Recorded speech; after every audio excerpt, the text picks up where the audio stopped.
All right, back with you at San Diego Sports Leader, the Mighty 1090. I am Darren Smith. Let me take time out here before we introduce Aqeel Quinn to just say how much I appreciate the professionalism of Mike May, the media relations department, everybody at San Diego State. Because I know yesterday I got a text message as soon as the seedings were announced from somebody in the athletic department that says, we are no longer friends and your radio show is going to suffer as a result of this.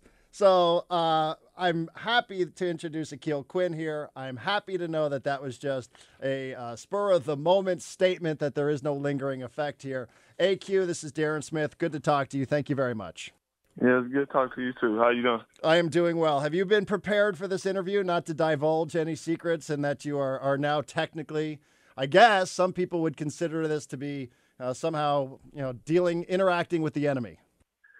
You're not the enemy, D. Smith, man. We're all family here. Okay, good enough. I am glad to hear that. So congratulations to you guys after your season. Congratulations. What was it like yesterday for you to see your name pop up on the screen? It was pretty exciting. Well, not pretty. It was exciting, especially to see who we got. And I was sitting next to DP. That's his former school. Mm-hmm. It was just a real exciting time.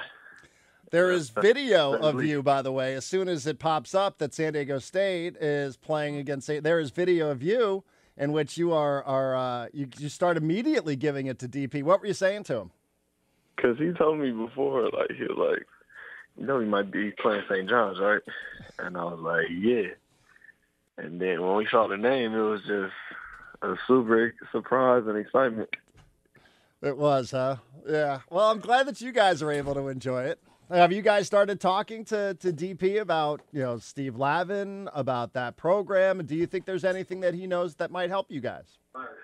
No, I don't know anything about what they got going on. I know DP is excited, and we all excited here. Okay. Fair. What has Coach Fisher told you about this matchup? Coach Fisher hasn't said anything about the matchup yet. We got practice in about an hour or so, and we'll know a little more. We got film, and we're about to get started and get going. How much have you spent? It's a long regular season, AQ, as you know. A lot of teams are on television. The game has never been on television more than it is in 2014, Exactly. 2015. Have you seen them play? No, I actually haven't seen them play. All year I've just been trying to stay focused on what the Aztecs are doing. So the only thing I've pretty much seen is highlights, maybe a dunk here and there, but I haven't really seen anything on them. So we're going to watch a lot today and tomorrow and before the game so we can be ready. Yeah, I mean, not only does Poli have a little bit there, but also Winston Shepard. And I don't know how I didn't know this, that Winston Shepard and D'Angelo Harrison. Oh, they grew up together, yeah. Right, yeah. And for you, I would think that you and D'Angelo Harrison are probably going to be guarding one another. So I don't know if you've had any. Yeah, that's going to be your matchup, I would think. All right, yeah, that's going to be my matchup. But, I'm prepared for anything. So I've been working really hard, and as a whole team, it's not just me going up against him, so Mm-hmm. I'm just ready, man. I can't emphasize that enough. We're talking to Aqeel Quinn, Aztec senior guard at San Diego Sports Leader, the Mighty 1090. For you, AQ, last year it was a totally different role for you, heading into postseason play in the NCAA tournament. And, people can look up the game logs if they want.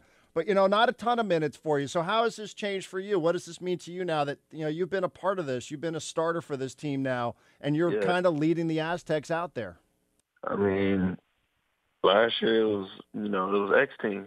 That was evident. And I was just there for a supporting role and to be emotionally there for everybody. And this year is pretty much different. I got to score a lot more, and I'm pretty more reliable. The team relies on me more, so that's a different role. And I'm still the emotional leader and keeping everybody's spirits up, but minutes-wise and everything has just stepped up, and that's, I prepared for that for the whole summer. I mean, this is what I came here to do, and man, I'm just ready. I want to relish this moment and relish my role. This is my last go, so I'm just ready. I'm prepared, D. Smith, man. Well, you said you prepared for it over the summer, AQ, Mhm. and I was thinking about that. Like, did you know that this was, with X leaving here, that there would be that void here? How do you prepare for that? Not only, to get more minutes, Mhm. that's something I would think is a little bit different, but how do you prepare for the role, for you stepping in Yeah. there and replacing one of the great leaders in Aztec history? Yeah. I mean, I was with him every single day, so working out and playing 1-on-1 against him, it got pretty intense. I mean, I felt like last year I should I should have played a lot, but that's just me. That's just my confidence, and a lot of stuff goes into play with it. But I would like to keep certain things to myself about that. As far as who helped me and how I got here. But I definitely would say Xavier helped me a lot to prepare for this role. That's an interesting one. Aqeel Quinn talking to us here on San Diego Sports Leader, the Mighty 1090. Sports is so interesting to me, as an observer here, AQ, because, I'm thinking about you guys. I see all the looks on your faces yesterday when you see your name pop Man, up. And I wonder just the roller coaster of, being so disappointed on Saturday and then so excited on Sunday. It's an interesting thing to watch that you guys go hmm from pretty low on Saturday to pretty excited on Sunday. How do you deal with all that? like you said, it's a roller coaster, and just like in the game, it's a roller coaster. It's you up when you're ahead, and then you're kind of biting your teeth when you're down, biting your nails. So it just goes with life. You know what I mean? Like you can't really control what you can't control. You can control what you can control. When we saw our name, and when you see the excitement on our faces, that's where we're at in life, and that's where our emotions were. And this is a tournament, man. I mean, anybody can be beat. It's a big opportunity for us, and I know this is what we all been waiting for. If you could go just back to Saturday for us with the Mountain West Conference Championship game. hmm You took a three late, and, I know people always tend to focus on what happens at the ends of the game. I kind of, it wasn't your greatest shooting night, obviously, but I kind of like Yeah. that as a shooter's mentality, you were not afraid to take that. I always have appreciated it. All Down the right. stretch here, I mean, do you go back, circle back around? Is there anything that you say to yourself, I wonder if I should have done something different there? Not at all. That's not even a thought. When I took the shot, I knew the extension and what came with if I made it and what came with if I didn't make it. And I'm able to live with what happened regardless. Like I said, I love it. It's a shooter's mentality. I mean, it's like a Kobe Bryant line where he says, when guys stop shooting, those aren't guys that you want on your team. Exactly. And if I'm scared to shoot, then I don't need to be out there then.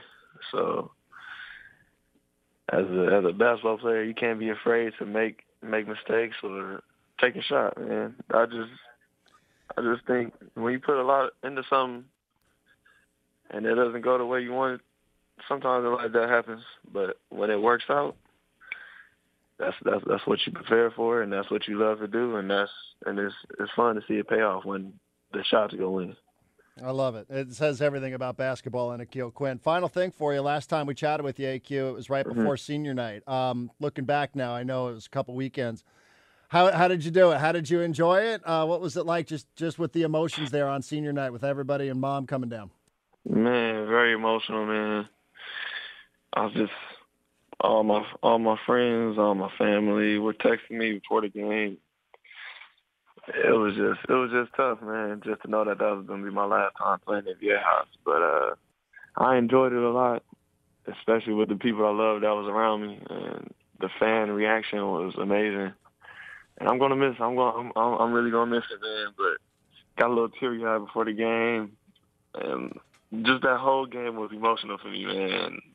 I know people could see the emotion that I was feeding off into that whole game, man. I was just smiling, jumping around, dancing. I just wanted to go out with a bang. I think I did that. I love it too when Coach Fisher takes you guys off one by one. That's so Coach. Exactly. I mean, I know a lot of coaches do that, but it's so Coach Fisher. All right. Who does the best Coach Fisher impression on the team? I think I do, Darren. That's me, Coach Fisher, guys, and Let's get some work in today, fellas. Bring it in, gang. I think I'll take that mantle. Best coach pitch impression. Oh, man, that is great. Good for you. It sounds like you've been practicing it for a while. For a long time, very long time. Yeah, I'm sure. I can't wait. You got to come back and give us the breakdown when he starts telling you all about St. John somewhere down the road. And then Duke maybe on the horizon as well. It's pretty exciting, man, to think about what you got right in front of you. Yeah, I got you. Thank you, man. Hey, Matty, I appreciate it. Best of luck, and thank you for doing this. Yeah, no problem.